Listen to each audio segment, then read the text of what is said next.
What is up, everybody? Welcome back to the GoodeBaker podcast. I'm Nick Baker, and across from me, Shane Good. Yo. And we are here to talk to you about some video games. But first things first, check us out on Spotify, Apple Music, and Google Play stores for the audio version of the podcast, as well as our YouTube channel for the video version. Make sure you follow us on our social media over on Instagram and Facebook to keep up with everything that's going on so that you never miss a show. So, what have you been playing this week, man? So, I basically just have not had a time to play really anything other than I think I've played maybe 10 hours of League of Legends in the past 2 weeks, which, as you know, for me, that's pretty pitiful. That's like 10 games in 2 weeks, or 10 days. That's pretty light. Yeah, that's stupid light. Matter of fact, I was playing some earlier. I'm super out of practice and playing like absolute dog shit. Somehow my teammates are still playing worse, though. I don't know. You're just elevated, dude. Dude, it's more like I get matched with the most Riri kids I've ever fucking played with in my life in the middle of the day. That's why you never play League of Legends in the middle of the day. You only get matched with people that don't play the game. You don't get matched with people that, play the game regularly. But that's beside the point.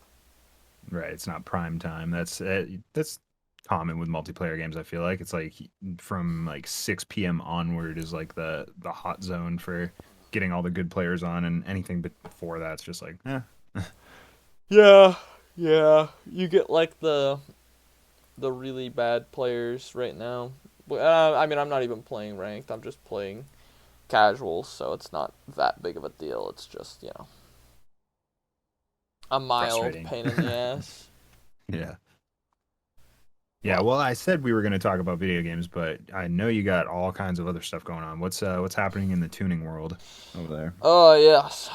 So we did the old take the transmission out of the car thing, which was a lot of fun. We took the transmission out. We get the clutch out. We've got Ben looked like he crawled out of an oil pit. Yeah, pretty much. That wasn't oil. That was all clutch material. He has stage 6 cancer now. Oh, great. They haven't even made stage 6 cancer, but he has it, trust me. He just invented it. Yeah, pretty much. Yeah. No, that was a lot of fun. It was a lot of just looking at things, trying to be patient, moving stuff around in different ways, and it wasn't hard or anything per se. As long as you just have some basic understanding, it really isn't that bad. But right. It was interesting. The hard part is going to be getting the headers out, or not the headers. Sorry, the downpipe from the header, which are cut off and also so rusted on that there's a possibility that we will actually just straight up be buying new headers for the car and putting new downpipes on it with the new headers because of how rusted they are. Yeah, that's how bad it is. That's crazy. Yep, that'll be interesting. I haven't quite figured out how we're gonna do that yet. I don't think Ben has either. I think the plan is go at it with a blowtorch and pray. Right. Trial and error. Just fake it till you make it, man. The issue is there's a lot of oil on the backside of the engine, so when you're blowtorching shit, it's really easy to catch other stuff on fire. So you gotta be real careful and. Yeah, those oil fires don't go out easy. No, and all we have in the garage is more oil and cat litter, so. Yeah, but cover yourself in cat litter. Roll around in it. What have you been up to? What have you been playing? I've been playing a lot of Warzone. Just practically every night the past week. I've been getting on Warzone with the guys and doing really, really well. Last night being the only exception. I just got my teeth kicked in and I was frustrated. Only played for like an hour and I was like, okay, I'm done. I'm gonna fucking scream my head off if I stay on anymore. But I've been having a lot of fun despite that on Warzone. Getting way more wins than we have before. We've started dabbling with the resurgence mode, so that's probably a helping hand there. But we've been getting some big boys in there too, with the regular 150 drop mode, and it's a lot of fun. I'm also starting a replay of Marvel Spider-Man So Oh. I'm gonna, yeah, the I still haven't dabbled with the remaster yet, so that's what I'm gonna do later on this evening probably. And I also, this isn't a game, but I watched all of that Invincible show on Amazon, and that was amazing. Watched all of it yesterday. It's fantastic. Highly recommend it if anybody out there is into like animated Batman cartoons. It reminds me a lot of those old school Batman cartoons, except way more gruesome. Hmm. It's got a lot of violence and gore in it, which is right up my alley. I love that shit. And it's done by Robert Kirkman, the guy that did Walking Dead. Uh, so it's really well written and really fun to watch, and the story is just bonkers. So highly recommend that. But with that out of the way, let's get into the breakdown this week. This week we have 5 stories on the breakdown, and it's gonna go Oof. by pretty fast. I think this first one's gonna be the most talked about, but let's get it. Discord is coming to PlayStation sometime in 2022. This is big news, man. How do you feel about this? What do you think this is going to do for the connectivity and crossplay for console and PC? What do you think is going to happen here? I mean, honestly, I assumed that this is how this would go. I didn't assume that it would specifically be purchased by them. But I assumed that eventually Discord would get some sort of contract or something like that. And what Discord was purchased by Microsoft, was it, or was it actually by Sony? I'm trying to remember. They haven't been purchased. They're still I thought they were independent. actually purchased. Really? They were in talks to be purchased by Microsoft sometime last year, and those negotiations fell through. And then now I think they have a deal where they're on Microsoft and Xbox, and but they don't have like exclusivity. And this is that them coming to PlayStation was such a shock to not only me, but I think a lot of PlayStation players out Oh, there. Like, oh man, this really seems like it was going to be one of those home runs for Xbox, having Discord and having that connectivity with PC. But now that it's but we're in the early stages of this actually happening. It's coming sometime next year, so we're gonna right. have to wait and see about how it actually unfolds. But it is really cool that they're actually in talks with this, because this is something I think um, console players have talked about for a really long time. The party chat systems on the consoles haven't always been the best. Right. They're better now, but I still think that given a Discord and having that ability to create all kinds of different rooms and specific parties that you can just jump right into with your friends immediately and not have to like invite this person, invite that person, and just have people kind of come in and out. It's going to be revolutionary, I think, for um, console to PC gaming. Yeah, for sure. And I mean, with a quick Google, so I guess they ended the talks April 25th. Are you ready for this number that they turned down? Have you heard this number, bro? I don't think I have. I knew it was ridiculous though. They turned down a $10 billion offer Oh my to buy goodness. Discord. So Yeah, they were gonna you get know, bought out for $10 billion, dude. I, I wonder if that would have been the largest transaction. I had seen like a table of the largest transactions in American history or something like that, and it was like I think the top one was one of the top ones was like Beats by Apple was like $3 or $4 billion or something like that that he paid or that they Wow, paid. that's So nuts. it's absolutely insane. I'll have to look up I mean, uh, that table and um, bring it to the table maybe next uh, time. the largest ever was $183 billion. That All was right, so in that's not even close. Dude, that was in 1999. The inflation rate with that would be the equivalent of it being $281 billion now. Wowzers. That's fucking bonkers. I wonder how much space that amount of money would take up, I mean, like in ones. you probably would have to spend about $1 billion to build a building big enough. No, I'm playing. It wouldn't be that bad, but it would be like I mean, a million. Probably an accurate representation would be like no security at all. About a $900,000 house in materials alone, like a $900,000 building, just warehouse style.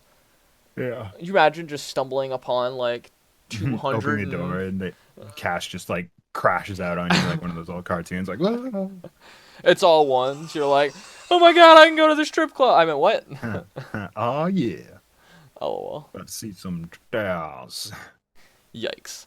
Well, Yeah. we've stumbled so far off the path. But I yeah, mean, Discord coming yeah. to PlayStation sometime next year. That's going to be awesome. I'm Moving on to our next and last Sony story of this. Well, no, actually, nope, nope. Jesus, there's so much Sony stuff going on. Yeah. Um, Sony announced that PS5 shortages could reach into 2022. A report also states that one of the solutions to the problem is possibly on the horizon in the form of a redesign, possibly working around the semiconductor shortage. So that's a So lot. There's a lot to unpack. yeah. First being the shortages. I think this was kind of a no-brainer. A lot of people have been talking about the, just computer part shortage in general, just lasting until early till I mean mid next year, and it not really even getting back to any sort of normal then. It's just there'll be a little bit more availability. Mhm. Um, they're not even close to catching up with demand. Sony's come out and said plenty times that they're just like, yeah, there's just so much demand for this console. Every time we put them out, they're gone in seconds, and whether that be scalpers or that be people that are actually getting them in their hands and actually playing them, it's quite stunning to say the least. And I think obviously the pandemic's to blame a majority of the case, but I don't know. It seems like PlayStation was just, or I mean, consoles and computers were just completely unprepared for the amount of influx of customers last year because everybody was staying home and building their own PCs and you know Right. playing games and shit. I mean, I don't know. I think was it I want to say it was at towards the start of like the PlayStation 5 saying that they were going to have issues with production and stuff like that. I was like I wouldn't be surprised to see this go into like 2022, Yeah. especially because it would only get worse as more people aren't working, and there's so many people that aren't working right now. It's literally insane in the United States. Um I just heard earlier that they hadn't lifted the or I'm saying that wrong. They weren't forcing people to get jobs that were on unemployment. They were just letting people stay on unemployment as long as it took for, jobs to actually come back. But now they're actually, giving people a deadline on the unemployment list to like, all right, now is time to go back to work and stuff like that. So it seems like that's kind of like a sign of good things, I think. I think that that's like, oh man, everything's kind of piecing itself back together, and mhm. maybe that will have some sort of impact on this shortage. Yeah, it's definitely pretty nuts. There's so much to it. I mean, a lot of stores that I do and stuff like that have so many jobs, and like it's so bad that fast food restaurants can't even stay open sometimes. Like a lot of local gas stations and stuff like that are only like normally running 10 people are now running like 2 to 3. Hmm. So, it's kind of insane when it comes to that type of stuff. And I mean, that I'm sure that carries over to the economy for like not like the actual economy, but the economy for production of some parts. Like some of the PlayStation parts and some of like those different parts are I think there's like the casings and the packaging and stuff like that. Some of are done in the US to help kind of like overflow. and I Hmm. I know for a fact that those factories are definitely having issues. I don't really know too much about like because the big shortage was what, the boards, if I remember right. Yeah, it's the semiconductor. There's a semiconductor that is supposed to go on to the yeah, the actual motherboards of certain systems, and Right. I think they're just used in all sorts of different things too. So um, it's really Yes. problematic for not just us, but like a lot of other you know industries as a whole. It's just affecting everything, and um, yeah, it's not looking like it's going to get much better anytime soon. I mean, I'm fortunate, super unfortunate, but I mean, when push comes to shove, and a company is kind of forced into a corner, sometimes they're forced to develop new ways to kind of do things, and we get new technology out of it, and it might not Right. be as efficient at first, but 5-10 years from now, maybe we get some crazy technology that originated from that type of stuff. I mean, if you look at technology as a whole, especially in gaming, that like a lot of the stuff that people tried weren't, like, it wasn't good at all, but it paved the way for somebody who had a different idea to use that technology in a different way. That ended up Hmm. being just like crazy. Right. So Yeah. maybe we'll have something on our hands. Right. These new PlayStation redesigns could become the standard going forward. Very, very likely. Very likely. On to story number three, though. The Witcher 3 is getting a new coat of paint with some help from the CD Projekt Red's mod community. They posted on Twitter, I think some like 3 or 4 days ago, that Witcher 3 is going to get a next gen update, and that all majority of the work that's going into it is actually being helped from the modding community surrounding it. So like HD, um, redone assets, and all these things, lighting changes, and ambient fog, and different things that just modders have added into the game already for the PC version is now coming to our console versions, which is fantastic. And it's all going to be checked, red lettered by CD Projekt Red themselves. Hopefully, this goes a little bit better than Cyberpunk's updates of recent. Dude, But people still play that game? assumedly, I still see some videos here and there of people jumping on that, but I haven't touched it in a while, and it's really disappointing, man. Really disappointing. Yeah. I jumped on in like I think it was like beginning of March when they said that they had their first. I think it was like update 1.21 or something like that. That was supposed to have a bunch of crash fixes. I jumped on for like a half hour, crashed immediately, and I was like, oh, okay, I'm done. I'm not gonna try this game for a while.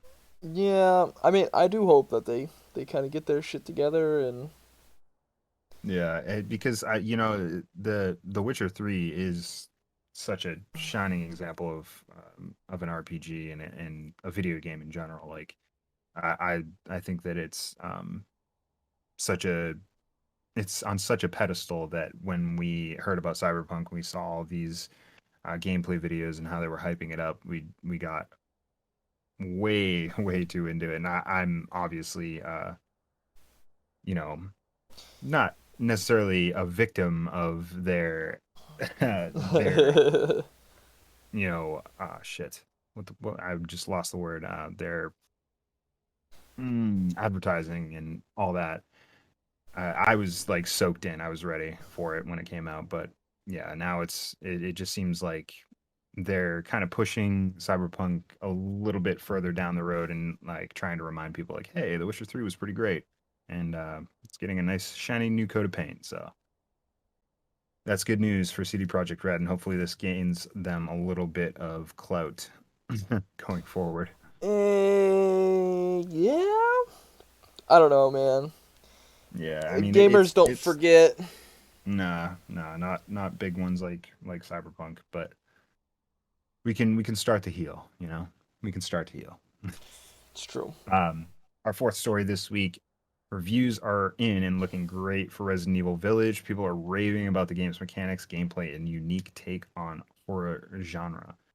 This is pretty awesome because I love Resident Evil. I played Resident Evil 7 like a few months ago anyway, and played it all the way through, loved it, had a great time with it, and was really stoked and waiting for this one. I haven't picked it up yet. I will probably be playing it in the next few weeks, but so stay tuned for my thoughts on that one. But I'm really excited that everybody's so pumped about this game, and seeing videos and just hearing opinions about it has just got me so stoked. So, what do you think about Resident Evil Village now that it's out in people's hands? Have you seen any more gameplay on it or anything? I haven't really seen any more gameplay on it. Uh, I do like actually I was scrolling through Twitch earlier and saw that people were playing it. Was like, oh, I didn't realize that was even like really out yet. Um, I don't really follow a ton of like the horror games and stuff like that. Like I know that they're good. It's just not really my gameplay.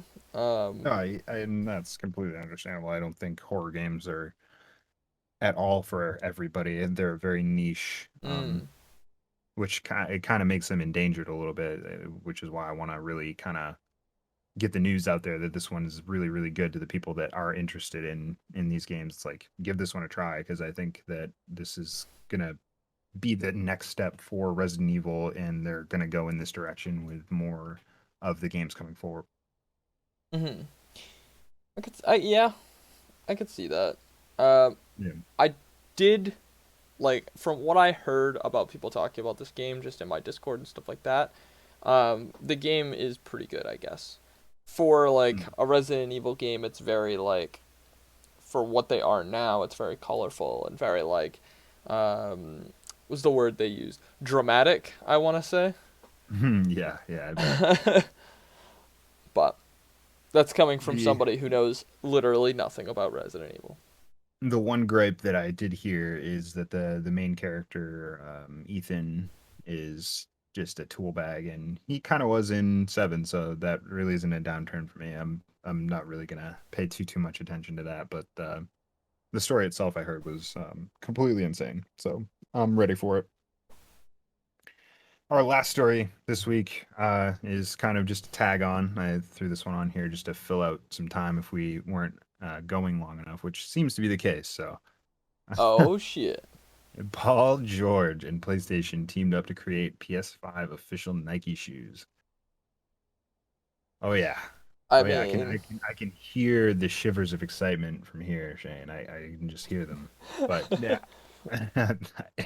all that aside, it's a pretty cool team up. I think that this is much cooler than the last shoe that they had. I think it was I don't even know what the last shoe they had yeah, was, man. I can't even remember the team up that they had before, but the shoe looked atrocious. So this one looks way better. It's an actual PS5 um official shoe, so it's like got the PS5 branding and stuff all over it. It's got the blue and white, and that looks really nice as opposed to what they had before. I think it was like all the different PlayStation colors and shit, and it was just they had like the gray, and it didn't really appeal to me, but I heard a lot of people really loved them, but yeah, whatever.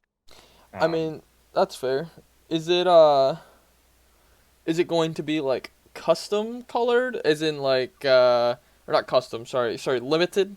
So like there's only going to be a oh yeah. specific amount of them and all that jazz. Yeah, I imagine this will probably be a limited sale, probably, a few thousand pairs or whatever. And yeah, I imagine they'll be really expensive to find after that. But yeah, that's pretty much everything we got for you this week. Make sure you check us out on Spotify, Apple Music, and Google Play stores for the audio version of the podcast, as well as the YouTube channel for our video version. Make sure you follow us on social media over on Instagram and Facebook to keep up with everything that's going on with us so you never miss a show. And we will catch you when we catch you. We love you. Peace. Peace.